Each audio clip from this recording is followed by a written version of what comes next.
Hi all, മറ്റൊരു ക്ലാസ്സിലേക്ക് എല്ലാവർക്കും സ്വാഗതം. ഇന്നത്തെ ഈ ക്ലാസ്സോട് കൂടി നമ്മുടെ കേരള ഹിസ്റ്ററി എന്നുള്ള ഭാഗം നമ്മൾ കംപ്ലീറ്റ് ചെയ്യുകയാണ് കേട്ടോ. അപ്പോൾ കേരള ഹിസ്റ്ററിയുമായി ബന്ധപ്പെട്ട് നമുക്ക് നമ്മുടെ ടെക്സ്റ്റ് ബുക്കിൽ നമ്മുടെ സിലബസിൽ തന്നിരിക്കുന്നത് അറൈവൽ ഓഫ് യൂറോപ്യന്മാരുടെ ആഗമനം, അവരുടെ സംഭാവനകൾ, അതുപോലെ തന്നെ തിരുവിതാംകൂർ മാർത്താണ്ഡവർമ്മ മുതൽ ശ്രീചിത്തിര തിരുനാൾ വരെ, പിന്നെ സാമൂഹികവും മതപരവുമായ മുന്നേറ്റങ്ങൾ, ദെൻ ദേശീയ പ്രസ്ഥാനം കേരളത്തിൽ, ഇതെല്ലാം, പിന്നെ ഐക്യ കേരള പ്രസ്ഥാനം, ഇതെല്ലാം നമ്മൾ പഠിച്ചു. കഴിഞ്ഞ ക്ലാസ്സിൽ നമ്മൾ കേരളത്തിൻ്റെ രാഷ്ട്രീയവും സാമൂഹികപരവുമായിട്ടുള്ള കാര്യങ്ങൾ 1956 ശേഷമുള്ളതാണ് പറഞ്ഞത്. ഇന്നത്തെ ക്ലാസ്സിലൂടെ നമ്മൾ കേരളത്തിലെ സ്പീക്കർമാർ, മുഖ്യമന്ത്രിമാർ, ഇതുമായിട്ടുള്ള റിലേറ്റഡ് ആയിട്ടുള്ള കാര്യങ്ങളാണ് പഠിക്കുന്നത്. ഇതുകൂടി ആകുമ്പോൾ നമ്മുടെ ഹിസ്റ്ററിയുടെ ഭാഗത്ത് നമുക്ക് 10 മാർക്കാണുള്ളതെന്നറിയാം സിലബസിൽ. അതിൽ കേരള എന്ന ടോപ്പിക്ക് നമ്മൾ കംപ്ലീറ്റ് ചെയ്യുകയാണ്. ഇനി അടുത്തത് നമുക്ക് ഇന്ത്യൻ ഹിസ്റ്ററിയിലേക്ക് കടക്കണം. വളരെ വൈഡായിട്ടുള്ള ഒരു ടോപ്പിക്കാണ് ഇന്ത്യൻ ഹിസ്റ്ററി എന്നത്. അതുകൊണ്ട് തന്നെ അത് പഠിച്ചതിന് ശേഷം നമുക്ക് വേൾഡ് ഹിസ്റ്ററി പഠിക്കണം. അപ്പം എങ്ങനെയാണെന്ന് വെച്ചാൽ നമുക്ക് വേൾഡ് ഹിസ്റ്ററി ആദ്യം പഠിക്കണോ അതോ ഇന്ത്യൻ ഹിസ്റ്ററി ആദ്യം പഠിക്കണോ എന്നുള്ളത് നിങ്ങളൊന്ന് കമൻ്റായിട്ട് ഇടുക.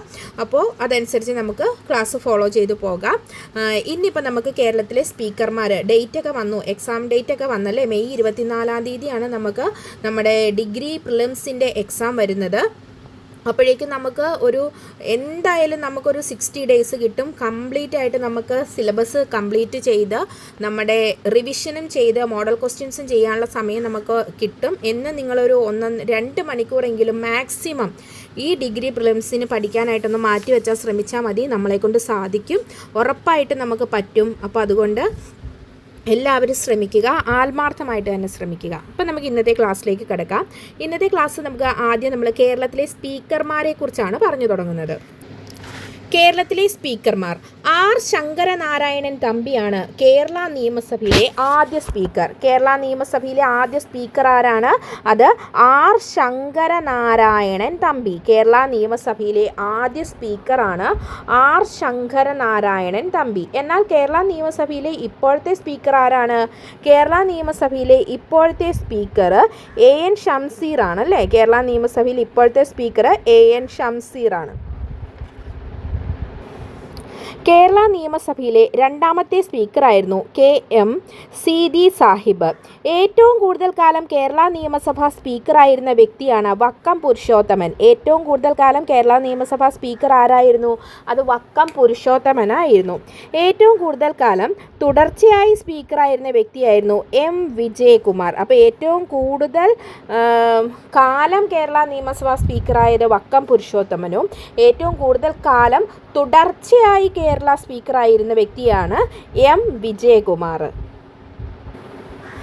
ഏറ്റവും കുറച്ചു കാലം സ്പീക്കർ പദവിയിൽ ഇരുന്ന വ്യക്തി ആരാണെന്ന് ചോദിച്ചാൽ അത് AC ജോസ് ആണ്. ഏറ്റവും കുറച്ചു കാലം കേരള നിയമസഭാ സ്പീക്കറായിരുന്നത് AC ജോസഫ്. ഏറ്റവും കൂടുതൽ പ്രാവശ്യം കാസ്റ്റിംഗ് വോട്ട് ഉപയോഗിച്ച സ്പീക്കറാണ് AC ജോസഫ്. 8 തവണയാണ് ഇദ്ദേഹം കാസ്റ്റിംഗ് വോട്ട് ഉപയോഗിച്ചത്. കാസ്റ്റിംഗ് വോട്ട് സ്പീക്കർ എന്നാണ് AC ജോസഫ് അറിയപ്പെടുന്നത്. 8 തവണ അദ്ദേഹം പ്രയോഗിക്കുന്നു കാസ്റ്റിംഗ് വോട്ട്. അതുകൊണ്ട് തന്നെ കാസ്റ്റിംഗ് വോട്ട് സ്പീക്കർ എന്നാണ് ആരറിയപ്പെടുന്നത്? AC ജോസ് അറിയപ്പെടുന്നത്. ഇനി CH മുഹമ്മദ് കോയയായിരുന്നു കേരള നിയമസഭയിലെ ഏറ്റവും പ്രായം കുറഞ്ഞ സ്പീക്കർ. അപ്പോൾ കേരള നിയമസഭയിലെ ഏറ്റവും പ്രായം കുറഞ്ഞ സ്പീക്കർ CH മുഹമ്മദ് കോയ. അദ്ദേഹത്തിന് 33 വയസ്സായിരുന്നു ഉണ്ടായിരുന്നത് അന്ന്. സ്പീക്കർ സ്ഥാനത്ത് കാലാവധി തികച്ച ആദ്യ വ്യക്തിയായിരുന്നു M വിജയകുമാർ. 10ാം കേരള നിയമസഭാ സ്പീക്കറായിരുന്നു M വിജയകുമാർ. അപ്പം കേരള സ്പീക്കർ സ്ഥാനത്ത് കേരള നിയമസഭാ സ്പീക്കർ ആയതിനു ശേഷം കാലാവധി തികച്ച ആദ്യ വ്യക്തി ആരാണ്? അത് M വിജയകുമാർ ആയിരുന്നു. കേരള നിയമസഭയിലെ സ്പീക്കർമാരെ നമുക്കൊന്ന് നോക്കാം. ആദ്യത്തെ സ്പീക്കർ ആരാണ്? ആർ ശങ്കരനാരായണൻ തമ്പി. കേരള നിയമസഭയുടെ ആദ്യ സ്പീക്കറായിരുന്നു ആർ ശങ്കരനാരായണൻ തമ്പി. രണ്ടാമത്തേത് KM Seethi Sahib, CH Muhammad Koya, Alexander Parambithara, Damodaran Potti, K Moideen Kutty Haji, TS John, C Ahammed Kutty, AP Kurian, AC Jose, Vakkom Purushothaman, VM Sudheeran, Varkala Radhakrishnan, PP Thankachan, Therambil Ramakrishnan, M Vijayakumar, Vakkom Purushothaman, Therambil Ramakrishnan again, K Radhakrishnan, G Karthikeyan, N Sakthan, P Ramakrishnan, M B Rajesh, at the last who A N Shamseer. ഇപ്പോഴത്തെ ആരാണ്? A N Shamseer. ഇവരാണ് 24 സ്പീക്കർമാരാണ് നമുക്ക് പേര് പറയാനുള്ളത്. ഇതിൽ ഇമ്പോർട്ടൻ്റ് ആയിട്ടുള്ളത് ഏതാണ്? ആദ്യത്തെ ആൾ R Sankaranarayanan Thampi, then casting vote A C Jose, then ഇപ്പോഴത്തേതാരാണ്? അത് എ എൻ ഷംസീർ ആണ്. കേരള നിയമസഭയിലെ സ്പീക്കറായ ആദ്യ PSP നേതാവായിരുന്നു ടി ദാമോദരൻ പോറ്റി. വക്കം പുരുഷോത്തമൻ, തേറമ്പിൽ രാമകൃഷ്ണൻ എന്നിവരാണ് കേരള നിയമസഭയിൽ 2 തവണ സ്പീക്കറായിട്ടുള്ളത്. ആരൊക്കെയാണ് കേരള നിയമസഭയിൽ 2 തവണ സ്പീക്കറായിട്ടുള്ളത്? വക്കം പുരുഷോത്തമനും തേറമ്പിൽ രാമകൃഷ്ണനുമാണ് കേരള നിയമസഭയിൽ 2 തവണ സ്പീക്കറായിട്ടുള്ളത്. കേരളത്തിൽ പട്ടികജാതി വിഭാഗത്തിൽ നിന്ന് സ്പീക്കറായ ആദ്യത്തെ വ്യക്തിയായിരുന്നു കെ രാധാകൃഷ്ണൻ. അപ്പോൾ പട്ടികജാതി വിഭാഗത്തിൽ നിന്നും കേരള സ്പീക്കറായ ആദ്യ വ്യക്തി ആരായിരുന്നു? അത് കെ രാധാകൃഷ്ണൻ ആയിരുന്നു. കേരള നിയമസഭയിൽ സ്പീക്കർ പദവിയിൽ ഇരിക്കെ അന്തരിച്ച ആദ്യത്തെ വ്യക്തിയായിരുന്നു KM സീതി സാഹിബ്. അദ്ദേഹം 2ാമത്തെ കേരള നിയമസഭാ സ്പീക്കറായിരുന്നു. അദ്ദേഹം പദവിയിൽ ഇരിക്കുമ്പോൾ തന്നെ അന്തരിക്കുന്നു. കേരള നിയമസഭയിൽ സ്പീക്കർ പദവിയിൽ ഇരിക്കെ അന്തരിച്ച 2ാമത്തെ വ്യക്തിയാണ് ജി കാർത്തികേയൻ. കേരള നിയമസഭയുടെ ആദ്യത്തെ പ്രോടൈം സ്പീക്കർ, ഇമ്പോർട്ടൻ്റ് ആണ്, കേരള നിയമസഭയുടെ ആദ്യത്തെ പ്രോടൈം സ്പീക്കറാണ് റോസമ്മ പുന്നൂസ്. കേരള നിയമസഭയിൽ ഏറ്റവും കൂടുതൽ കാലം പ്രോടൈം സ്പീക്കർ എന്ന പദവി വഹിച്ച വ്യക്തിയും റോസമ്മ പുന്നൂസ് ആയിരുന്നു. അപ്പോൾ കേരള നിയമസഭയിലെ ആദ്യ പ്രോടൈം സ്പീക്കറായിരുന്നു റോസമ്മ പുന്നൂസ്. ഏറ്റവും കൂടുതൽ കാലം ഈ പദവിയിൽ ഇരുന്നതും റോസമ്മ പുന്നൂസ് ആയിരുന്നു. കേരള നിയമസഭയിലെ ആദ്യ ഡെപ്യൂട്ടി സ്പീക്കർ KO ഐഷാഭായി ആയിരുന്നു. കേരള നിയമസഭയിലെ ആദ്യ ഡെപ്യൂട്ടി സ്പീക്കർ ആരാണ്? KO ഐഷാഭായി. കേരള നിയമസഭയിലെ 2ാമത്തെ ഡെപ്യൂട്ടി സ്പീക്കറായിരുന്നു നഫീസത്ത് ബീവി. കേരള നിയമസഭയിലെ 2ാമത്തെ ഡെപ്യൂട്ടി സ്പീക്കർ ആരാണ്? അത് നഫീസത്ത് ബീവിയാണ്. ഇനി സ്പീക്കറുടെ ചുമതലകൾ വഹിച്ച കേരളത്തിലെ ആദ്യ ഡെപ്യൂട്ടി സ്പീക്കറും നഫീസത്ത് ബീവി തന്നെയാണ്. ഏറ്റവും കൂടുതൽ കാലം ഡെപ്യൂട്ടി സ്പീക്കറായിരുന്ന വ്യക്തിയാണ് RS ഉണ്ണി. ഏറ്റവും കൂടുതൽ കാലം ഡെപ്യൂട്ടി സ്പീക്കറായിരുന്നത് RS ഉണ്ണിയും കേരളത്തിലെ നിയമസഭയിലെ ആദ്യത്തെ ഡെപ്യൂട്ടി സ്പീക്കർ KO ഐഷാഭായിയും ആയിരുന്നു. കേരളത്തിലെ ആദ്യത്തെ മുഖ്യമന്ത്രിയാണ് EMS നമ്പൂതിരിപ്പാട്. അപ്പോൾ കേരളത്തിലെ മുഖ്യമന്ത്രിമാരെ കുറിച്ച് നമുക്ക് പഠിച്ചു തുടങ്ങാം. കേരളത്തിലെ ആദ്യത്തെ മുഖ്യമന്ത്രി ആരാണ്? EMS നമ്പൂതിരിപ്പാട്. കേരളത്തിലെ ആദ്യത്തെ മുഖ്യമന്ത്രി EMS നമ്പൂതിരിപ്പാട്. കേരളത്തിലെ അല്ലെങ്കിൽ ഇന്ത്യയിലെ തന്നെ ആദ്യത്തെ കമ്മ്യൂണിസ്റ്റ് മുഖ്യമന്ത്രിയാണ് EMS നമ്പൂതിരിപ്പാട്. കേരളത്തിലെ അല്ലെങ്കിൽ ഇന്ത്യയിലെ തന്നെ ആദ്യത്തെ കമ്മ്യൂണിസ്റ്റ് മുഖ്യമന്ത്രി ആരാണ്? EMS നമ്പൂതിരിപ്പാടാണ്. കേരളത്തിൽ തിരഞ്ഞെടുപ്പിലൂടെ അധികാരത്തിലെത്തിയ ആദ്യ കമ്മ്യൂണിസ്റ്റ് മുഖ്യമന്ത്രിയായിരുന്നു EMS നമ്പൂതിരിപ്പാട്. 1909 ജൂൺ 13 മലപ്പുറം ജില്ലയിലെ പെരിന്തൽമണ്ണയിലാണ് അദ്ദേഹം ജനിക്കുന്നത്. അദ്ദേഹത്തിൻ്റെ പൂർണ്ണനാമം ഏലംകുളം മനക്കൽ ശങ്കരൻ നമ്പൂതിരിപ്പാട്. EMSൻ്റെ പൂർണ്ണനാമം ചോദിച്ചിട്ടുണ്ട്. ഏലംകുളം മനക്കൽ ശങ്കരൻ നമ്പൂതിരിപ്പാടെന്നാണ്. കേരളത്തിൽ കമ്മ്യൂണിസ്റ്റ് പാർട്ടി രൂപീകരിക്കുന്നതിൽ പ്രധാന പങ്കുവഹിച്ച വ്യക്തിയായിരുന്നു EMS. ഐക്യ കേരള പ്രസ്ഥാനത്തിന് രൂപം നൽകിയതും EMSൻ്റെ നേതൃത്വത്തിലായിരുന്നു. പ്രഭാതം എന്ന പത്രത്തിൻ്റെ സ്ഥാപകൻ EMS ആണ്. EMSൻ്റെ പത്രം ചോദിച്ചിട്ടുണ്ട്. പ്രഭാതമാണ് EMSൻ്റെ പത്രം. മലബാറിലെ ദേശീയ പ്രസ്ഥാനത്തെ സ്വാധീനിച്ച കോൺഗ്രസ് സോഷ്യലിസ്റ്റ് പാർട്ടിയുടെ പത്രമാണ് പ്രഭാതം പത്രം. അപ്പം മലബാറിൽ ദേശീയ പ്രസ്ഥാനത്തെ സ്വാധീനിച്ച കോൺഗ്രസ് സോഷ്യലിസ്റ്റ് പാർട്ടിയുടെ പത്രം ഏതാണ്? അത് പ്രഭാതമാണ്. പ്രഭാതം ആരുടെ പത്രമാണ്? EMSൻ്റെ പത്രമാണ്. VT ഭട്ടതിരിപ്പാട് നയിച്ച യോഗക്ഷേമ സഭയുമായി ബന്ധപ്പെട്ട് പ്രവർത്തിച്ച കേരള മുഖ്യമന്ത്രിയാണ് EMS. VT ഭട്ടതിരിപ്പാടിൻ്റെ യോഗക്ഷേമ സഭയുമായി ചേർന്ന് പ്രവർത്തിച്ച മുഖ്യമന്ത്രി ആരാണെന്ന് ചോദിച്ചാൽ ആരാണ്? അത് EMS ആണ്.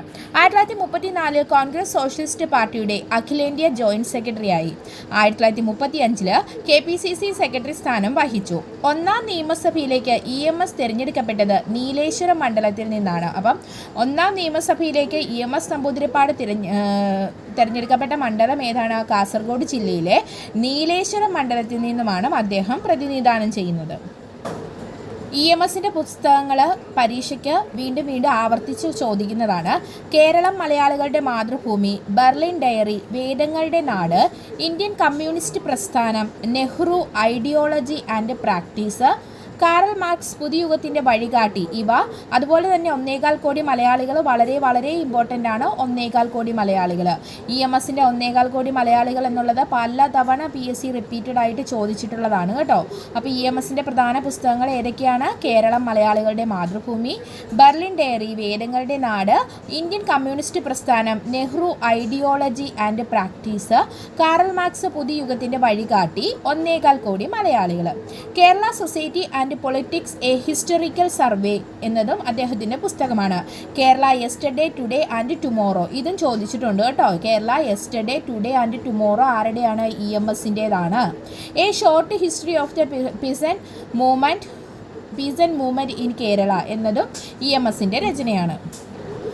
ഭൂപരിഷ്കരണ ഓർഡിനൻസ്, വിദ്യാഭ്യാസ ബില്ല് എന്നിവ അവതരിപ്പിച്ച മന്ത്രിസഭ EMS മന്ത്രിസഭയായിരുന്നു.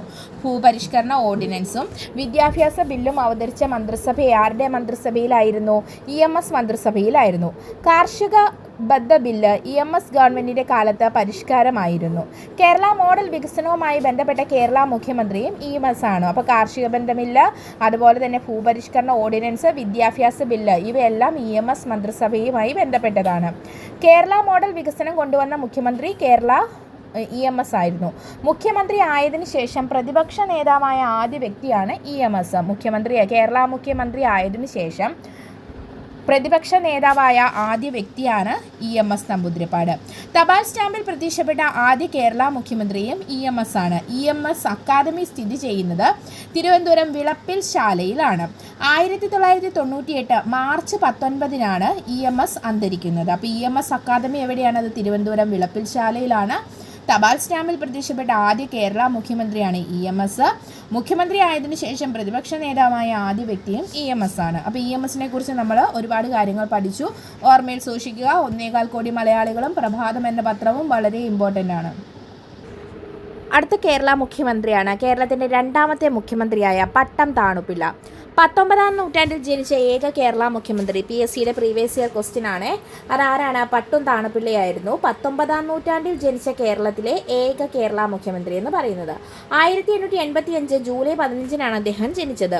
തിരുവിതാംകൂറിൻ്റെ പ്രധാനമന്ത്രി, തിരുക്കൊച്ചി മുഖ്യമന്ത്രി, കേരള മുഖ്യമന്ത്രി എന്നീ പദവികൾ അലങ്കരിച്ച വ്യക്തിയായിരുന്നു പട്ടം താണുപിള്ള. തിരുവിതാംകൂറിൻ്റെ പ്രധാനമന്ത്രി, തിരുക്കൊച്ചി മുഖ്യമന്ത്രി, കേരള മുഖ്യമന്ത്രി എന്നീ പദവികൾ അലങ്കരിച്ച വ്യക്തി. ഒന്നാം കേരള നിയമസഭയിലേക്ക് തിരുവനന്തപുരത്ത് നിന്നും തിരഞ്ഞെടുക്കപ്പെട്ടത്. ഒന്നാം കേരള നിയമസഭയിലേക്ക് തിരുവനന്തപുരത്ത് നിന്നുമാണ് ഇദ്ദേഹം തിരഞ്ഞെടുക്കപ്പെട്ടത്. കേരളത്തിലെ ആദ്യത്തെ കൂട്ടുകക്ഷി മന്ത്രിസഭയ്ക്ക് നേതൃത്വം നൽകിയത് പട്ടം താണുപിള്ളയായിരുന്നു. കേരളത്തിലെ ആദ്യത്തെ കൂട്ടുകക്ഷി മന്ത്രിസഭയ്ക്ക് നേതൃത്വം നൽകിയത് പട്ടം താണുപിള്ളയായിരുന്നു. കേരളത്തിലെ ആദ്യത്തെ കമ്മ്യൂണിസ്റ്റ് ഇതര മുഖ്യമന്ത്രിയായിരുന്നു പട്ടം താണുപിള്ള.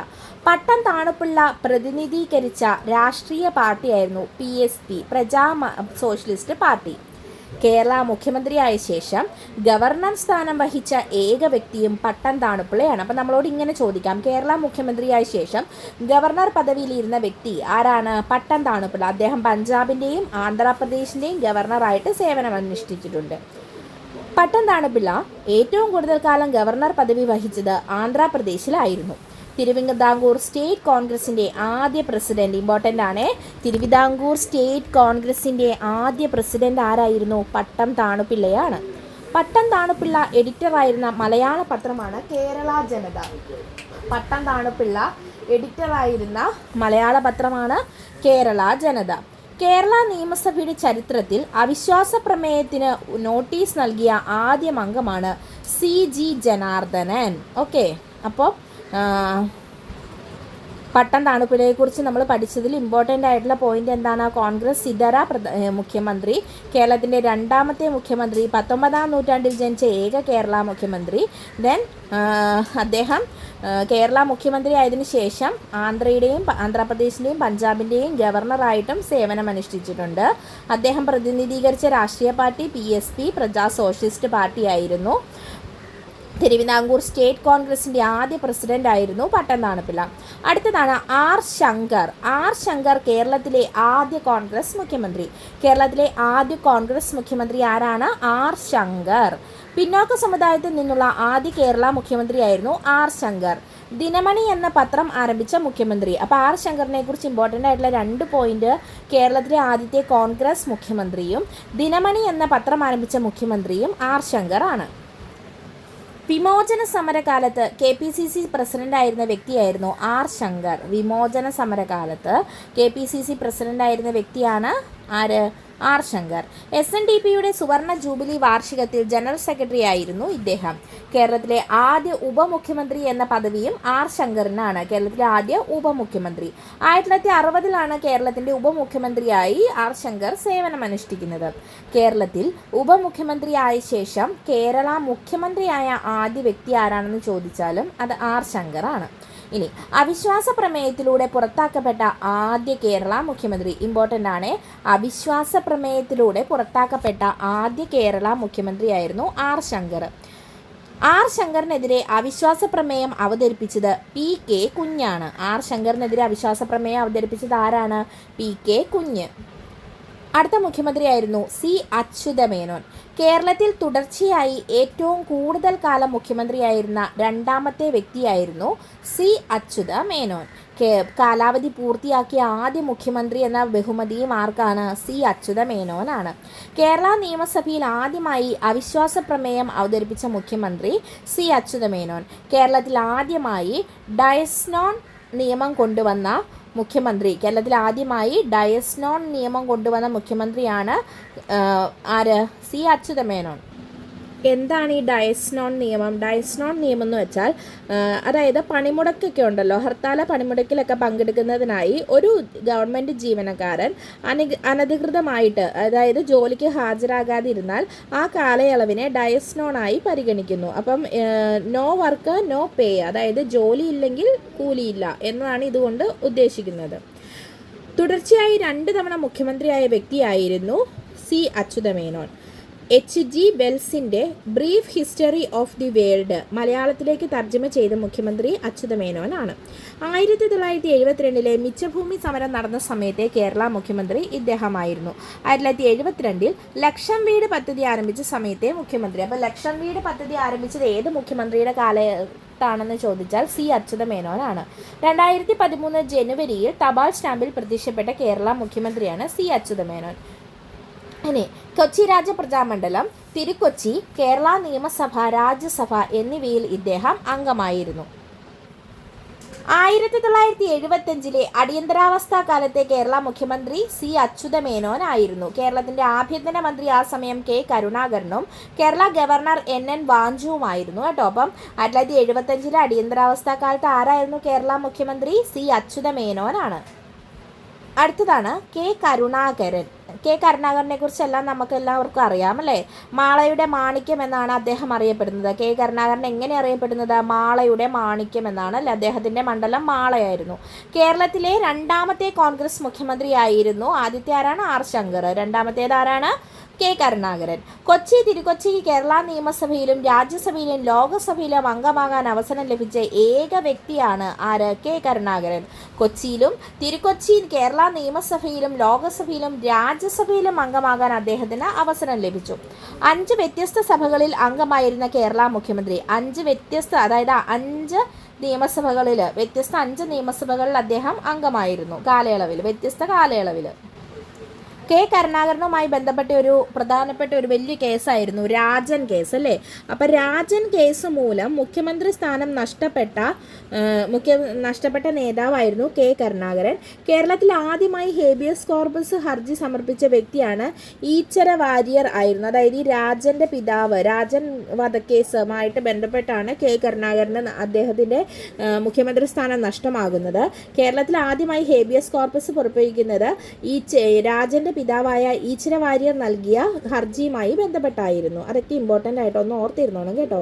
രാജൻ കേസിൻ്റെ പശ്ചാത്തലത്തിൽ ഈച്ചര വാര്യർ, അതായത് രാജൻ്റെ പിതാവ് രചിച്ച പുസ്തകമായിരുന്നു ഒരച്ഛൻ്റെ ഓർമ്മക്കുറിപ്പുകൾ. ഇതൊക്കെ ഒന്ന് നോട്ട് ചെയ്ത് വെച്ചോണം കേട്ടോ, ചിലപ്പോൾ നമ്മളോട് ചോദിച്ചാൽ.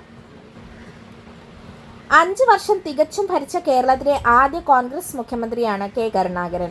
1977 K. കരുണാകരൻ മന്ത്രിസഭയാണ് ഏറ്റവും കുറച്ചു കാലം ഭരിച്ച മന്ത്രിസഭയും.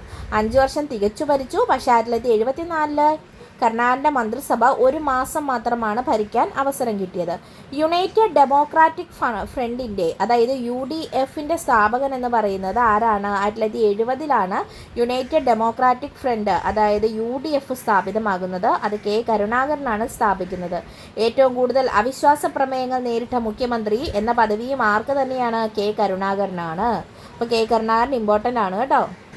നമ്മുടെ കേരളത്തിൽ പഞ്ചായത്ത് രാജ് നിയമം പാസ്സാക്കുന്ന സമയത്ത് ആരായിരുന്നു? പഞ്ചായത്ത് രാജ് നിയമം പാസ്സാക്കുന്ന സമയത്തെ കേരള മുഖ്യമന്ത്രി കെ കരുണാകരനും, ത്രിതല പഞ്ചായത്താണെങ്കിൽ പഞ്ചായത്ത് രാജ് നിയമത്തിൻ്റെ സമയത്ത് കെ കരുണാകരനും, ത്രിതല പഞ്ചായത്ത് സംവിധാനം നിലവിൽ വന്നപ്പോൾ AK ആൻ്റണി ആയിരുന്നു. മാറിപ്പോകാതെ ഓർത്തിരുന്നോണം കേട്ടോ. പഞ്ചായത്ത് രാജ് സംവിധാനം വന്നപ്പോൾ, നിയമം വന്നപ്പോൾ കെ കരുണാകരനും, ത്രിതല പഞ്ചായത്ത് സംവിധാനം വന്നപ്പോൾ AK ആൻ്റണിയുമായിരുന്നു കേരള മുഖ്യമന്ത്രിമാർ. അടുത്തതാണ് AK ആൻ്റണി. തൊഴിലില്ലായ്മ വേതനവും ചാരായ നിരോധനവും 1996 ഏർപ്പെടുത്തിയ മുഖ്യമന്ത്രി. തൊഴിലില്ലായ്മ വേതനം, ചാരായ നിരോധനം 1996 ഏർപ്പെടുത്തിയ കേരള മുഖ്യമന്ത്രിയായിരുന്നു ആര്? AK ആൻ്റണി. കേന്ദ്ര മന്ത്രിസഭയിൽ അംഗമായ ആദ്യ കേരള മുഖ്യമന്ത്രിയാണ് AK ആൻ്റണി. കേന്ദ്ര പ്രതിരോധ മന്ത്രിയായ ഏക കേരള മന്ത്രിയും അദ്ദേഹമാണ്. അദ്ദേഹം ഒരുപാട് കാലം കേന്ദ്ര പ്രതിരോധ മന്ത്രിയായിട്ട് സേവനം അനുഷ്ഠിച്ചിട്ടുണ്ട് അല്ലേ. അടുത്തതാണ് PK വാസുദേവൻ നായർ അഥവാ PKV. തിരുവിതാംകൂർ വിദ്യാർത്ഥി യൂണിയൻ്റെ സ്ഥാപക അധ്യക്ഷനാണ് PKV. World federation of democratic youth എന്ന സംഘടനയുടെ വൈസ് പ്രസിഡന്റ് പദവി വഹിച്ച കേരള മുഖ്യമന്ത്രി. World federation of democratic youth, ഈ സംഘടനയുടെ വൈസ് പ്രസിഡന്റ് പദവി വഹിച്ച കേരള മുഖ്യമന്ത്രിയാണ് PK വാസുദേവൻ നായർ. ഒരേ നിയമസഭയിൽ മന്ത്രിയും മുഖ്യമന്ത്രിയും പ്രതിപക്ഷ നേതാവുമായിരുന്ന വ്യക്തിയായിരുന്നു PKV. ഒരു കമ്മ്യൂണിസ്റ്റുകാരൻ്റെ ഓർമ്മക്കുറിപ്പുകൾ എന്ന പുസ്തകത്തിൻ്റെ രചയിതാവ് PKV ആയിരുന്നു. PKV ആണ് ഒരു കമ്മ്യൂണിസ്റ്റുകാരൻ്റെ ഓർമ്മക്കുറിപ്പുകൾ എന്ന പുസ്തകത്തിൻ്റെ രചയിതാവ്. അടുത്ത കേരള മുഖ്യമന്ത്രിയാണ് CH Muhammad Koya. MLA, MP, മന്ത്രി, ഉപമുഖ്യമന്ത്രി, മുഖ്യമന്ത്രി, സ്പീക്കർ എന്നീ സ്ഥാനങ്ങൾ വഹിച്ചിട്ടുള്ള ഏക വ്യക്തി. MLA ആയിട്ടുണ്ട്, MP, മന്ത്രി, ഉപമുഖ്യമന്ത്രി, മുഖ്യമന്ത്രി, സ്പീക്കർ ഈ സ്ഥാനങ്ങളെല്ലാം വഹിച്ച ഏക വ്യക്തി. കാലിക്കറ്റ് യൂണിവേഴ്സിറ്റി സ്ഥാപിതമായപ്പോൾ കേരള വിദ്യാഭ്യാസ മന്ത്രിയായിരുന്നത് CH മുഹമ്മദ് കോയയായിരുന്നു. കാലിക്കറ്റ് യൂണിവേഴ്സിറ്റി സ്ഥാപിതമായപ്പോൾ കേരള വിദ്യാഭ്യാസ മന്ത്രി ആരായിരുന്നു? CH മുഹമ്മദ് കോയ. ഇദ്ദേഹത്തിൻ്റെ പ്രധാന കൃതികളാണ് ഞാൻ കണ്ട മലേഷ്യ, ലിയാഖത്ത് അലി ഖാൻ, എൻ്റെ ഹജ്ജ് യാത്രകൾ, നിയമസഭാ ചട്ടങ്ങൾ എന്നിവ. അടുത്തതാണ് EK നായനാർ. വളരെ ഇമ്പോർട്ടൻ്റ് ആണ്. കയ്യൂർ, മൊറാഴ സമരങ്ങളിൽ പങ്കെടുത്ത കേരള മുഖ്യമന്ത്രിയാണ് EK നായനാർ. അപ്പം നമ്മളോട് ചോദിക്കാം അല്ലേ, കയ്യൂർ സമരത്തിൽ പങ്കെടുത്ത കേരള മുഖ്യമന്ത്രി ആരാണ്? EK നായനാർ. മൊറാഴ സമരത്തിൽ പങ്കെടുത്ത കേരള മുഖ്യമന്ത്രി ആരാണ്? EK നായനാർ. കേരളത്തിൽ കാലാവധി പൂർത്തിയാക്കിയ ആദ്യ മാർക്സിസ്റ്റ് മുഖ്യമന്ത്രി. ഭൂപരിഷ്കരണം, തൊഴിലാളി ക്ഷേമം എന്നീ മേഖലകളിൽ പുരോഗമനപരമായ പരിഷ്കാരങ്ങൾ കൊണ്ടുവന്നത് ആരാണ്? അത് EK നായനാരാണ്. EK Nayanar academy, communist history museum എന്നിവ നിലവിൽ വന്നത് ബർണാശ്ശേരിയിലാണ്. കണ്ണൂർ ബർണാശ്ശേരിയിലാണ് EK നായനാർ അക്കാദമിയും കമ്മ്യൂണിസ്റ്റ് ഹിസ്റ്ററി മ്യൂസിയവും നിലവിൽ വന്നത്. അടുത്ത മുഖ്യമന്ത്രിയാണ് VS അച്യുതാനന്ദൻ. പുന്നപ്ര വയലാർ സമരത്തിൽ പങ്കെടുത്ത കേരള മുഖ്യമന്ത്രി. പലതവണ PSC ചോദിച്ചിട്ടുള്ളതാണ് കേട്ടോ. പുന്നപ്ര വയലാർ സമരത്തിൽ പങ്കെടുത്ത കേരള മുഖ്യമന്ത്രിയാണ് VS അച്യുതാനന്ദൻ. വേലിക്കകത്ത് ശങ്കരൻ അച്യുതാനന്ദൻ എന്നതാണ് യഥാർത്ഥ നാമം. 1967 ആദ്യമായി കേരള നിയമസഭയിലേക്ക് തിരഞ്ഞെടുക്കപ്പെട്ടു. അദ്ദേഹത്തിൻ്റെ പ്രധാന രചനകളാണ് അയ്യങ്കാളി മുതൽ പശ്ചിമഘട്ടം വരെ, സമരത്തിന് ഇടവേളകളില്ല, ഇരകൾ വേട്ടയാട്ടപ്പെടുമ്പോൾ ഇടപെടലുകൾക്ക് അവസാനമില്ല. ഇതെല്ലാം VS അച്യുതാനന്ദൻ്റെ രചനകളാണ്. അടുത്തതാണ് ഉമ്മൻചാണ്ടി. സുതാര്യ കേരളം പദ്ധതി നടപ്പിലാക്കിയ കേരള മുഖ്യമന്ത്രി. മികച്ച പൊതുപ്രവർത്തനത്തിനുള്ള ഐക്യരാഷ്ട്ര സംഘടനയുടെ പുരസ്കാരം ലഭിച്ച കേരള മുഖ്യമന്ത്രി. അദ്ദേഹത്തിൻ്റെ ജനസമ്പർക്ക പരിപാടിക്കാണ് ഐക്യരാഷ്ട്ര സംഘടനയുടെ മികച്ച പൊതുപ്രവർത്തനത്തിനുള്ള പുരസ്കാരം ലഭിക്കുന്നത്. ഉമ്മൻചാണ്ടിയെക്കുറിച്ച് ഡോക്യുമെൻ്ററിയാണ് ടച്ചിങ് ദ സോൾ. ഉമ്മൻചാണ്ടിയെക്കുറിച്ചുള്ള ഡോക്യുമെൻ്ററി ഏതാണ്? ടച്ചിങ് ദ സോൾ എന്നത്. പ്രധാന കൃതികളാണ് ചങ്ങല ഉരുകുന്നു, കേരളത്തിൻ്റെ ഗുൽസാരി, പോരാട്ടത്തിൻ്റെ ദിനരാത്രങ്ങൾ, മറുപടി കിട്ടാത്ത കത്തുകൾ എന്നിവ. ഉമ്മൻചാണ്ടിയെക്കുറിച്ച് PT ചാക്കോ എഴുതിയ ജീവചരിത്രമാണ് തുറന്നിട്ട വാതിലുകൾ. അപ്പോൾ ഉമ്മൻചാണ്ടിയെക്കുറിച്ചുള്ള ജീവചരിത്രം ഏതാണ്? അത് തുറന്നിട്ട വാതിലുകൾ എന്നതാണ്.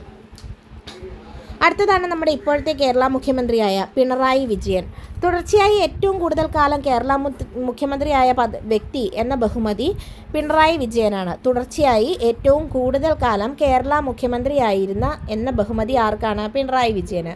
കേരളത്തിൻ്റെ 23ാമത്തെ മുഖ്യമന്ത്രിയും 12ാമത്തെ വ്യക്തിയും, കേരളത്തിൻ്റെ മുഖ്യമന്ത്രിയാകുന്ന 12ാമത്തെ വ്യക്തി കേരളത്തിൻ്റെ 23ാമത്തെ മുഖ്യമന്ത്രിയാണ് പിണറായി വിജയൻ.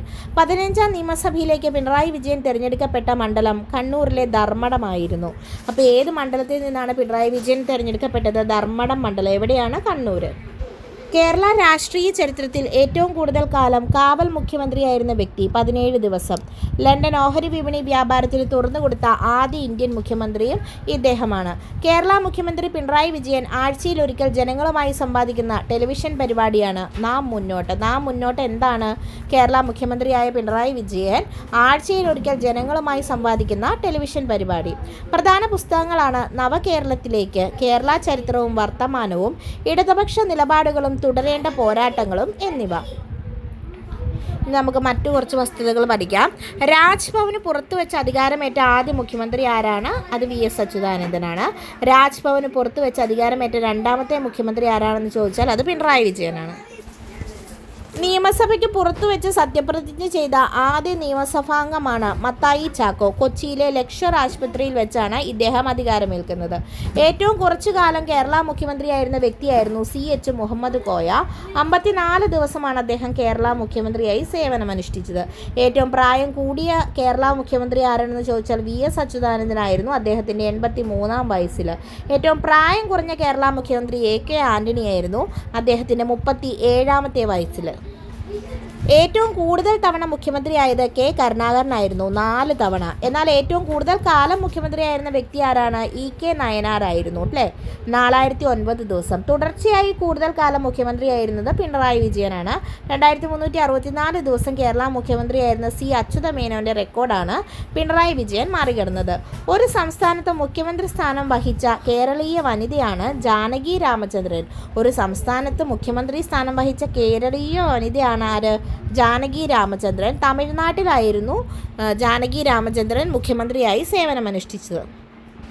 ഇനി നമുക്ക് ഇവരുടെയൊക്കെ ഔദ്യോഗിക വസതികൾ നോക്കാം. കേരള ഗവർണറുടെ ഔദ്യോഗിക വസതിയാണ് രാജ്ഭവൻ. കേരള മുഖ്യമന്ത്രിയുടേതോ ക്ലിഫ് ഹൗസ്. കേരള പ്രതിപക്ഷ നേതാവിൻ്റെ ഔദ്യോഗിക വസതിയാണ് കൻ്റോൺമെൻറ്റ് ഹൗസ്. ഇനി നിയമസഭാ സ്പീക്കറുടെ ഔദ്യോഗിക വസതിയുടെ പേരാണ് നീതി എന്നുള്ളത്. നീതി. ഇവയെല്ലാം തിരുവനന്തപുരത്താണ്. കേരള മുഖ്യമന്ത്രിമാരും അവരുടെ ആത്മകഥകളും ഒന്ന് പരിചയപ്പെടാം. EMSൻ്റെ ആത്മകഥ എന്ന് തന്നെയാണ്. ആത്മകഥ എന്ന പേരിൽ ആത്മകഥ എഴുതിയത് EMS. C അച്യുതമേനോൻ്റെ ആത്മകഥയാണ് എൻ്റെ ബാല്യകാല സ്മരണകൾ, സ്മരണയുടെ ഏടുകൾ. C അച്യുതമേനോൻ്റെ എൻ്റെ ബാല്യകാല സ്മരണകൾ വളരെ ഇമ്പോർട്ടൻ്റ് ആണ് കേട്ടോ.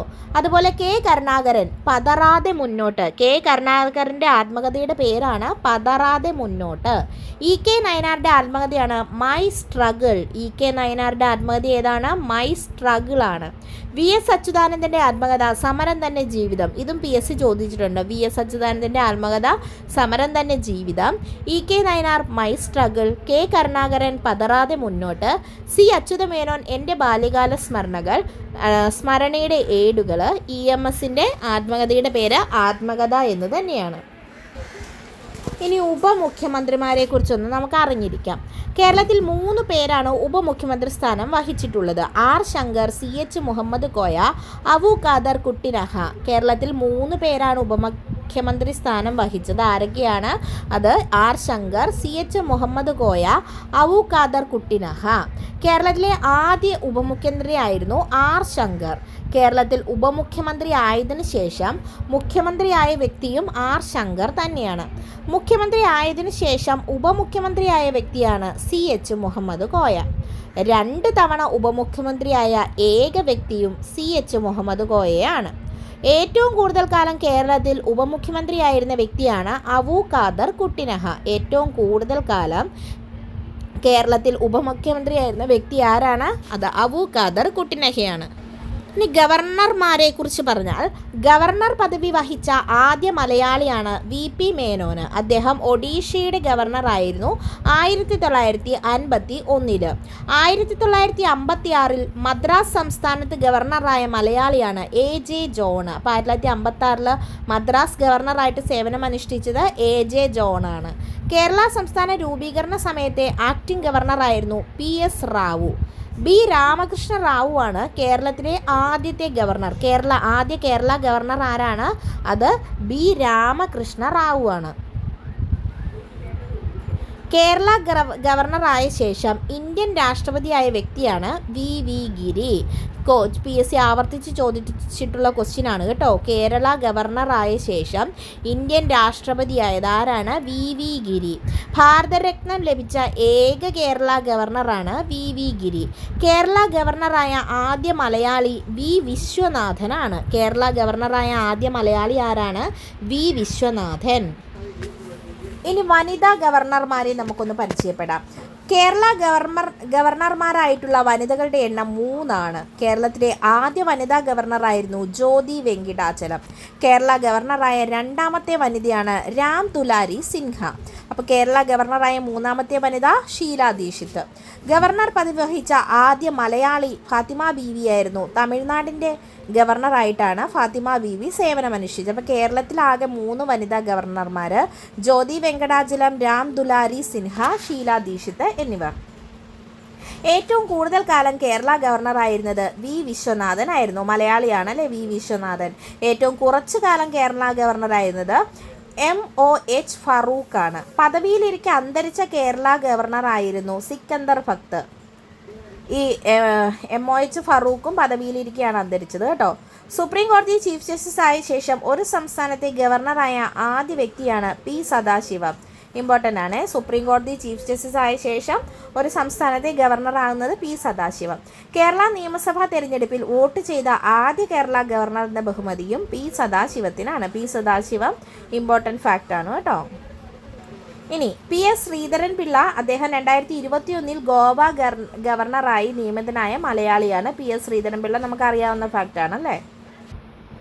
നിലവിലെ കേരള ഗവർണർ ആരിഫ് മുഹമ്മദ് ഖാൻ അല്ല, രാജേന്ദ്ര ആർലേക്കർ ആണ്. ആരാണ് നിലവിലെ കേരള ഗവർണർ? ആരാണ് അത്? രാജേന്ദ്ര ആർലേക്കർ ആണ് കേട്ടോ. അത് ഓർത്തിരുന്നോണം. നിലവിലെ കേരള ഗവർണർ രാജേന്ദ്ര ആർലേക്കർ. ഒന്ന് എഴുതിയേക്കാം കേട്ടോ. രാജേന്ദ്ര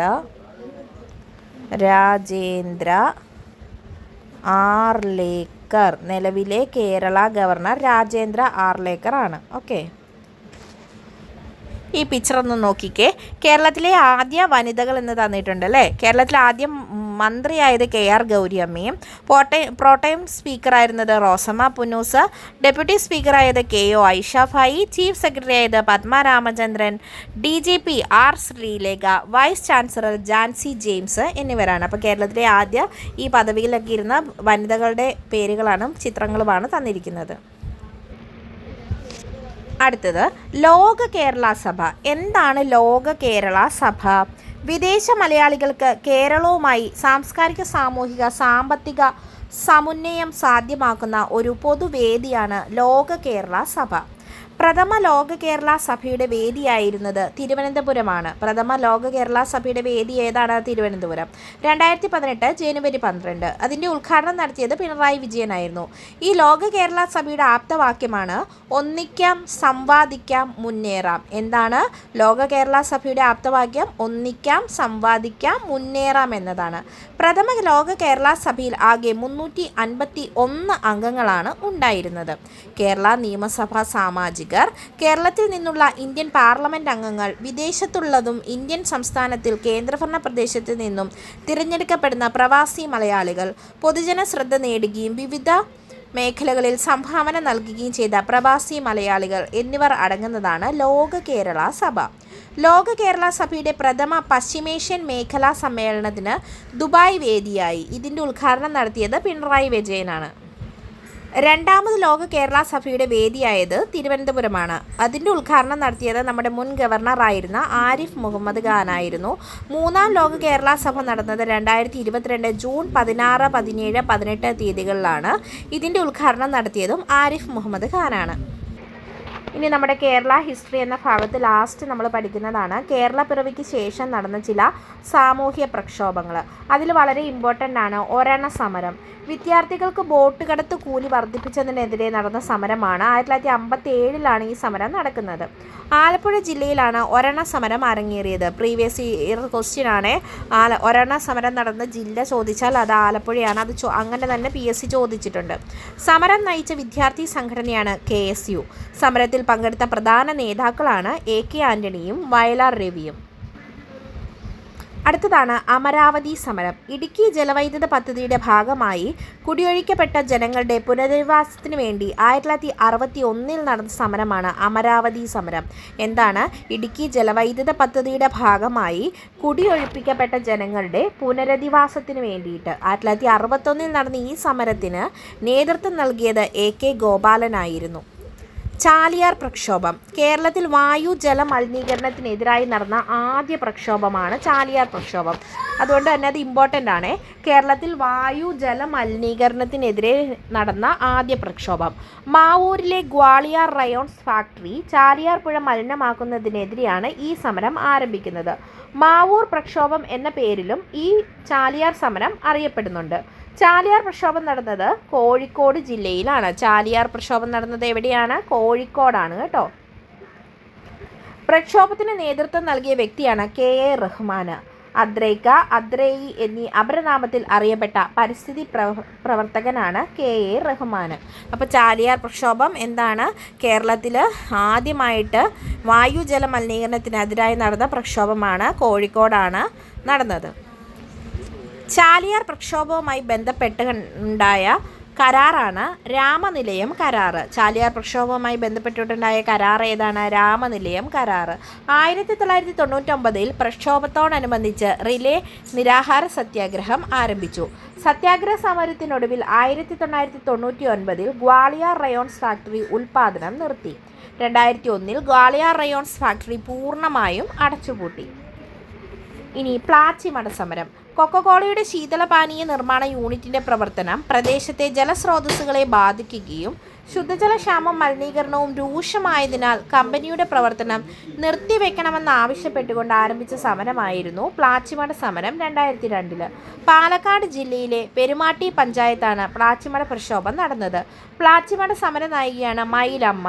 പ്ലാച്ചിമട സമരനായികയുടെ പേരെന്താണ്? മയിലമ്മ. പ്ലാച്ചിമട സമരത്തിൻ്റെ ഫലമായി 2004 കൊക്കക്കോള കമ്പനി അടച്ചുപൂട്ടുന്നു. അടുത്തതാണ് മുത്തങ്ങ സമരം. ഭൂരഹിതരായ ആദിവാസികൾക്ക് ഭൂമി നൽകണമെന്നാവശ്യപ്പെട്ടുകൊണ്ട് 2003 നടന്ന സമരമാണ് മുത്തങ്ങ സമരം.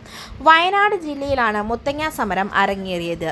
CK ജാനു, ഗീതാനന്ദൻ എന്നിവർ സമരം നയിച്ചു. CK ജാനു, ഗീതാനന്ദൻ എന്നിവരാണ് ഈ സമരം നയിച്ചത്. അപ്പോൾ ഇതോടുകൂടി നമ്മുടെ കേരള ഹിസ്റ്ററി എന്ന ഭാഗം നമ്മൾ കംപ്ലീറ്റ് ചെയ്തിരിക്കുകയാണ്. എല്ലാ ഫാക്റ്റും എല്ലാ മേഖലകളും നമ്മൾ വളരെ വിശദമായിട്ട് തന്നെ പഠിച്ചിട്ടുണ്ട്. ക്ലാസ്സുകൾ നിങ്ങൾ കാണുക. ഇതുമായിട്ട് റിലേറ്റഡ് ആയിട്ടുള്ള കേരള ഹിസ്റ്ററി റിലേറ്റഡ് ആയിട്ടുള്ള എല്ലാ ക്ലാസ്സുകളും നമ്മൾ അപ്ലോഡ് ചെയ്തിട്ടുണ്ട്. അത് നിങ്ങൾ കാണുക. നിങ്ങളുടെ അഭിപ്രായങ്ങൾ കമൻ്റായിട്ട് രേഖപ്പെടുത്തുക. നമുക്കൊന്നിച്ച് മുന്നേറാം വിജയത്തിലേക്ക്. എല്ലാവർക്കും നല്ലൊരു ദിവസം ആശംസിക്കുന്നു. Thank you all. Have A nice day.